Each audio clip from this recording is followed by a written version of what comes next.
은혜 있고 한국 비난. 일본 찬양하다 결국. 또다시 선 넘은 우크라 한대 반전. 방산기업 전원 철수명령 태도 돌변. 드미트리 포노마렌코 주한 우크라이나 대사는 11일 한국 정부에 무기 지원을 요청했다면서 한국 국방부에 외교 문서를 통해 전달했고, 우크라이나 측은 북대서양조약기구, 네토, 회의에서도 요청을 공유했다고 밝혔다. 집권 뒤 우크라이나 전쟁을 24시간 안에 끝내겠다고 공언한 도널드 트럼프. 미국 대통령 당선인이 재선된 가운데 우크라이나 무기 지원 여부가 한국 정부의 딜레마가 되고 있다는 평가가 나왔다. 포노마렌코 대사는 서울 용산구 주한 우크라이나 대사관에서 동아일보와 인터뷰하면서 우크라이나가 한국 정부에 요청한 방어용 무기에 대해 적의 장비를 탐지하고 요격하며 파괴하는 무기들이라며 미사일 방어 시스템과 드론 방어 시스템이라고 설명했다. 그는 한국 정부에 155mm 탄약 지원을 요청한 사실이 있는지 묻는 질문엔 우크라이나군이 영토 방어를 위해 필요로 하는 긴급 요구사항 목록을 가지고 있고 여기에 확실히 155mm 탄약이 포함되어 있다고 했다. 그는 이어 다연장 로켓 시스템, 발라스, 장갑차와 탱크도 필요하지만 현재로서 한국의 모든 것을 요청하는 건 불가능하다는 걸 이해하고 있다며 그래서 방어 장비에 집중하고 있다고 밝혔다.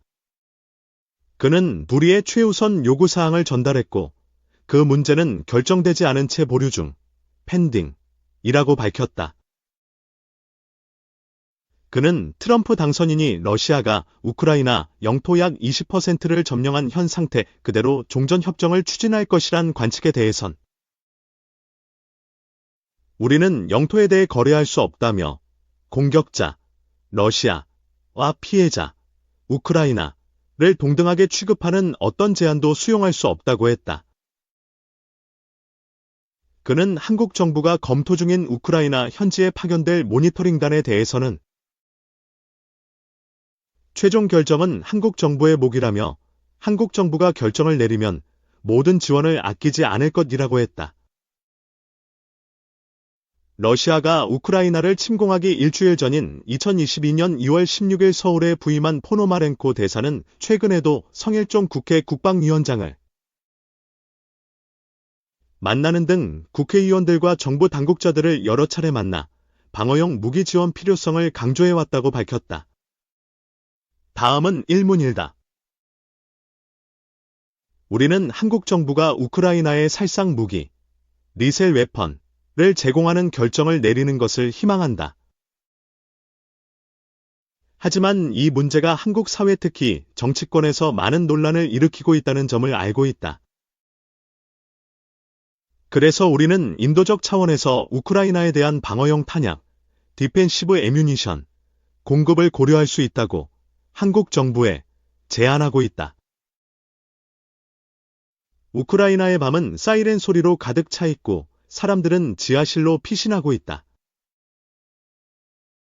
방어용 탄약을 보내는 건 전쟁을 방조하는 게 아니라 평화를 위한 행동이다. 적의 장비를 탐지하고 요격하며 파괴하는 무기들이다. 구체적으로 미사일 방어 시스템과 드론 방어 시스템을 의미한다. 우크라이나 군 당국이 외교부를 통해 제게 전달한 긴급 요구사항엔 확실히 155mm 탄약이 포함되어 있다. 영토와 민간인 생명을 방어하기 위해 필요로 하는 무기 목록이다. 여기엔 다연장 로켓 시스템, 발라스, 이나 저고도 및 중고도 공중방어 시스템, 포병 시스템, 전투용 장갑차, 심지어 전투기와 탱크도 포함되어 있다. 하지만 현재 한국의 모든 것을 요청하는 건 불가능하다는 걸 이해하고 있다. 그래서 방어 장비에 집중하고 있다. 양쪽 모두를 통해서 했다. 우리는 한국이 네토 파트너국으로 참여하는 만큼 네토 회의에서도 이를 공유했고, 동시에 외교 문서를 통해 한국 국방부에 직접 전달했다. 그 옵션은 현실적이라고 생각한다. 우리는 가능성을 탐색하고 있고, 이를 위한 기구를 준비하고 있다. 하지만 최종 결정은 한국 정부의 몫이다. 우리는 한국 정부가 결정을 내리게 된다면 모든 지원을 아끼지 않을 것이다. 우크라이나 군은 전쟁 포로를 국제법에 따라 존중하며 대우한다. 조만간 한국에 특사가 파견되고 나면 협력 방식과 시점 등이 명확해질 것이다. 북한군 1만 2천여 명이 러시아 극동 지역에 배치됐고 5천여 명이 러시아 영토인 쿠르스크 지역에 간 것으로 보인다. 북한군은 러시아가 점령한 우크라이나 영토인 돈바스 지역 도네츠크와 루안스크 지역에서도 확인됐다. 공병부대와 특수작전 부대가 있는 것으로 보인다. 우리는 주권과 영토를 거래하지 않는다. 공격자와 피해자를 동등하게 취급하는 어떠한 제안도 받아들일 수 없다. 갈등을 동결, 프리징, 시키는 건 해결책이 될 수 없다. 러시아가 다시 공격을 준비할 시간을 주는 것에 불과하다. 앞서 볼로디미르 젤렌스키 대통령은 온전한 영토 회복과 러시아군 철수 등을 골자로 한 평화 공식, 피스 포어 멸러를 제안했고, 전 세계 100여 개 국가들이 이를 지지하고 있다. 2. 종전 공원 트럼프 딜레마된 우크라 무기 지원 드미트로 포노마렌코 주한 우크라이나 대사는 11일 한국 정부에 무기 지원을 요청했다면서 한국 국방부에 외교 문서를 통해 전달했고, 북대서양조약기구, 네토, 회의에서도 요청을 공유했다고 밝혔다. 집권 뒤 우크라이나 전쟁을 24시간 안에 끝내겠다고. 공언한 도널드 트럼프 미국 대통령 당선인이 재선된 가운데 우크라이나 무기 지원 여부가 한국 정부의 딜레마가 되고 있다는 평가가 나왔다. 포노마렌코 대사는 서울 용산구 주한 우크라이나 대사관에서 동아일보와 인터뷰하면서 우크라이나가 한국 정부에 요청한 방어용 무기에 대해 적의 장비를 탐지하고 요격하며 파괴하는 무기들이라며 미사일 방어 시스템과 드론 방어 시스템이라고 설명했다. 그는 한국 정부에 155mm 탄약 지원을 요청한 사실이 있는지 묻는 질문엔 우크라이나군이 영토 방어를 위해 필요로 하는 긴급 요구사항 목록을 가지고 있고 여기에 확실히 155mm 탄약이 포함되어 있다고 했다.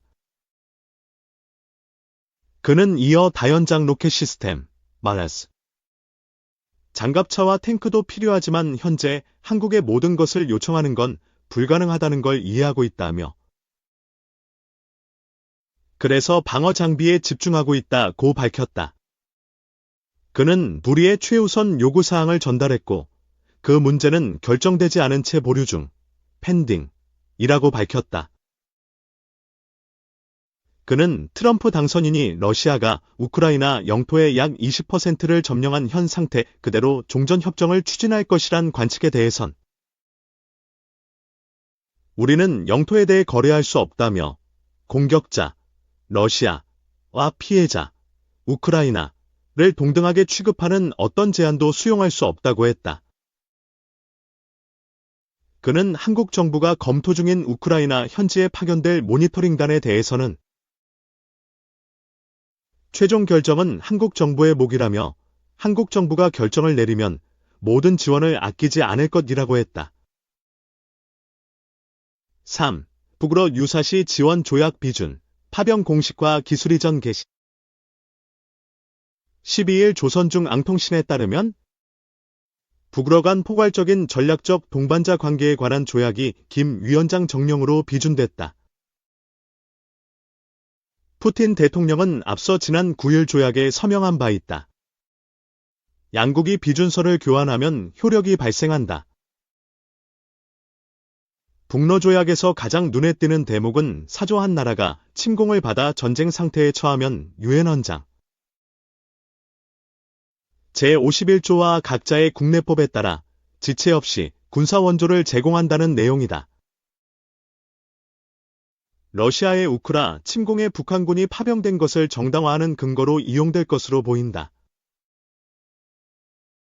우크라 정부에 따르면 최전선인 쿠르스크 지역에 1만 1000명의 북한군이 배치돼 있다. 우리나라와 우크라를 위시해 여러 국가들이 북한군 파병이 포착됐음에도 북러는 이를 인정하지 않았다. 파병된 북한군도 러시아 군복을 입고 위장하는 모습도 보였다. 하지만 북러 조약이 발효되면 이를 내세워 북한군 파병을 공식화하고 규모도 확대할 것이라는 게 전문가들의 예상이다. 이후에는 푸틴 대통령은 이를 지렛대 사마 도널드 트럼프 미국 대통령 당선인과 종전 협상에 나서고 김 위원장은 파병 북한군의 희생을 내세워 첨단무기 기술 이전을 요구할 전망이다.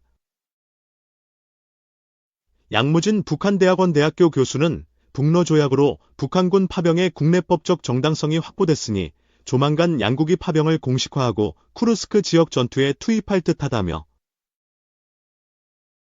러시아는 내년 트럼프 2기 정부 출범 때까지 당선인 측과 물밑 접촉하며 전투의 강약 조절을 하고 김 위원장은 트럼프 취임 전에 파병군 희생을 내세워 러시아로부터 기술 이전을 받는 데 집중할 것이라고 내다봤다.